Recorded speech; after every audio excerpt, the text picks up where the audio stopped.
soko kula Mwanga pale Mwanga sokoni, nilikuwa nakwenda kununua midoli. Ile midoli tunapasua usawa wa tumbo. Ukipasua unakuwa umetengeneza, kuna chakula cha maruhani au majini kinaitwa kitanga. Kitanga ni aina ya chakula kinachotengenezwa kwa maji marashi, damu ya njiwa. Unaandika ayati kursiyu, Allahu la ilaha illa huwa al-hayyul qayyum la ta'khudhuhu sinatu wala nawm. Unaandika kwenye hiyo sahani nyeupe, alafu unachinjia njiwa hapo, ile damu ya njiwa inamwagikia ndani yake. Baada ya hapo unamimina matone ya maji marashi.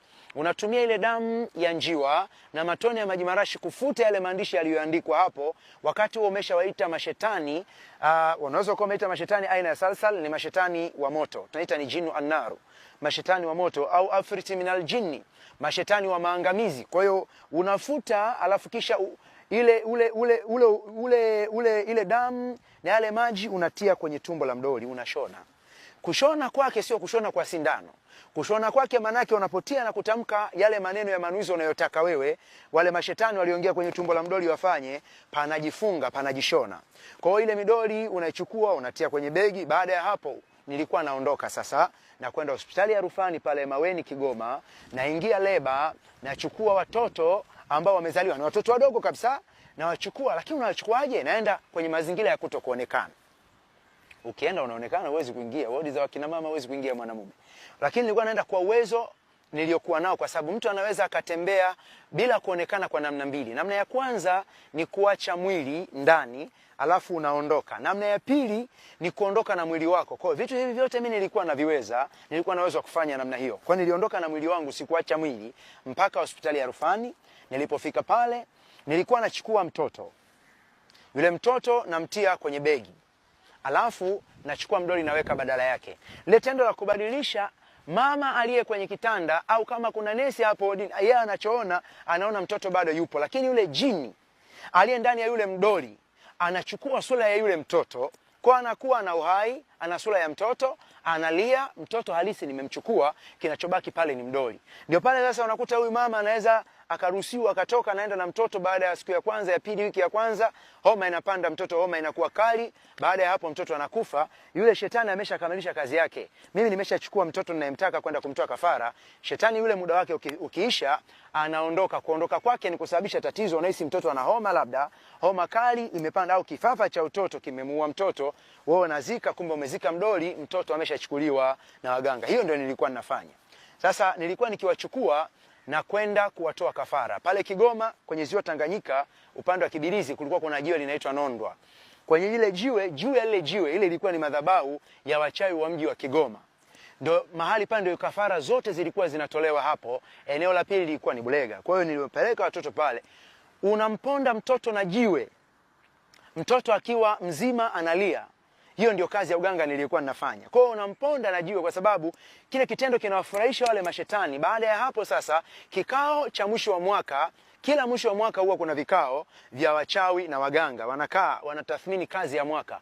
Kwa kikao cha kila mwisho wa mwaka, kuna watu wanaongezewa vyeo. Kuongezewa vyeo ni nini? Unaongezewa nguvu ya kizimba. Unaweza ukawa labda una fuvu moja la kichwa cha mtu, uko nalo ndani, hicho tunasema ni kizimba, ambacho kimeunganishwa na wale kondoo waliochinjwa. Kondoo waliochinjwa wakati wa tambiko lako la asili, siku hiyo ambayo umevishwa ngozi mbichi ya kondoo huyo, alafu nafanyika tambiko kuwakaribisha wazee nyumbani, yani mizimu nyumbani, kwenye nyumba zao za asili. Sasa ile nyama inayoliwa, mifupa huwa inabaki, inatengeneza kizimba. Kizimba ni moyo wa uchawi. Ndio maana ukitaka kumkamata mchawi yeyote umzuie, maana yake lazima ukamate kizimba chake. Kizimba ndio moyo wa uchawi. Kwa lugha nyingine watu wanajua labda ni vibuyu, ni kile kitu ambacho kimebeba siri ya uchawi, ndio tunaita kizimba. Kwa ule mwisho wa mwaka wanakuongezea kizimba, wewe unakuwa una nguvu zaidi maradufu. Sasa wale watoto tulikuwa tunatoa kafara kwa namna hiyo. Nilikuwa nawatoa kafara mwaka wa kwanza mimi nimeanza, nilitoa kafara watoto 7. Na wengine tulikuwa tunawabanika. Unajua unatengeneza moto, unawabanika, yale mafuta ya mtoto ndio yanavunwa. Unagema mafuta ya mtoto, anapobanikwa yale mafuta unayagema, kwa sababu yale mafuta pia ni biashara kwenye ulimwengu wa wachawi. Kwa sababu mchawi ili aluke atoke ndani aende kuanga, lazima apake mafuta ya mtoto. Mafuta ya mtoto anapaka kwenye lipsi, anapaka kwenye macho, anapaka kwenye kucha, ili aluke kutoka ndani. Kwa yale mafuta ni ya maana sana. Ndio maana unaweza kuona hata ulimwengu wa leo Wamama wengi wanapata matatizo ya uzazi, wanafikiri ni matatizo ya kawaida tu. Hapana. Shetani na watumishi wake, amini wachawi na waganga, wanafanya vita sana kwenye uzao, kwa sababu wanaamini, wanajua sehemu pekee ambayo inaweza kufanya wao waendelee kuchochea kufanya kazi ya uharibifu kwenye ulimwengu huu ni lazima wawe na mafuta ya watoto wadogo, na ni lazima watoe kafara za watoto wadogo, kwa sababu mtoto mdogo ni pure, hana shida, hana tatizo lolote. Nilifanya hayo. Lakini labda nikueleze jambo lingine mbali ya hilo la kafara. Kuna lingine ambalo nilifanya, niliwahi kutoa mtoto kwenye tumbo la mama mjamzito baada ya mwezi wa Ramadhani. Yeye alikuwa ni Muislamu mwenzangu, tulikuwa tunafunga wote, na sasa huo mfungo wa Ramadhani siku hiyo ilikuwa ni zamu yangu mimi kununua iftari. Sikununua iftari, niliporudi kufuturu ile jioni, yule mama alikuwa mkali na alikuwa mjamzito wakati huo ndani ya mwezi wa Ramadhani. Na ilikuwa ni mwaka 2004. Yule mama baada ya kunifanyia mimi fitna kwamba nisifuturu na mbele ya wanaume, Qur'ani inasema ar-rijalu qawamuna 'ala an-nisa, wanaume ni walinzi kwa wanawake. Mwanamke haruhusiwi kuinua sauti mbele ya wanaume.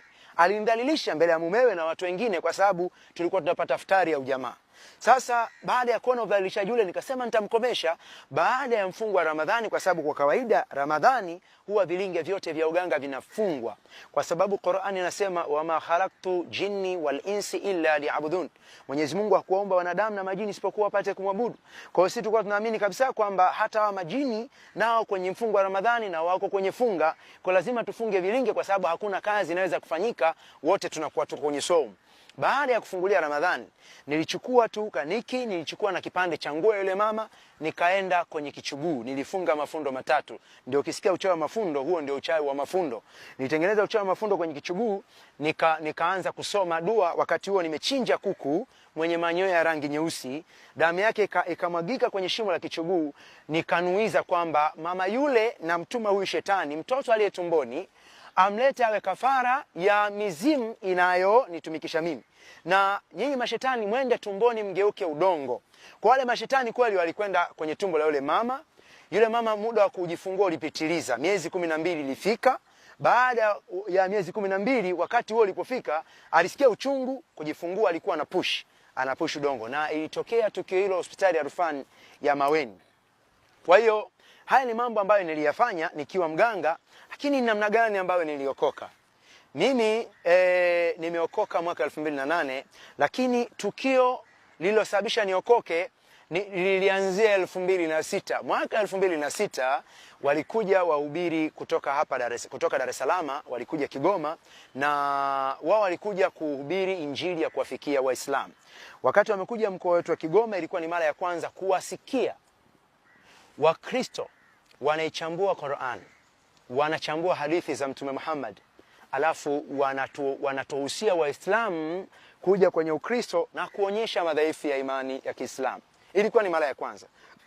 Alikuja mzee Simba Ulanga, Danieli Mwankemwa, walikuja na timu nzima ya kwao kutoka Dar es Salaam. Wakati huo mimi siwafahamu wala hawanifahamu. Wakati wamekuja, mji ulitikisika kidogo, kwa sababu walifanya mikutano ya nguvu pale mjini. Tulipata shock kwa sababu mtikisiko ulikuwa mkubwa. Tukaona mbona kama imani yetu inaguswa, na kwa sisi tulikuwa tunaamini kwamba Mkristo ni haramu kuisoma Qur'an. Sasa wao wanasoma na wanachambua. Ilitupa shida kidogo.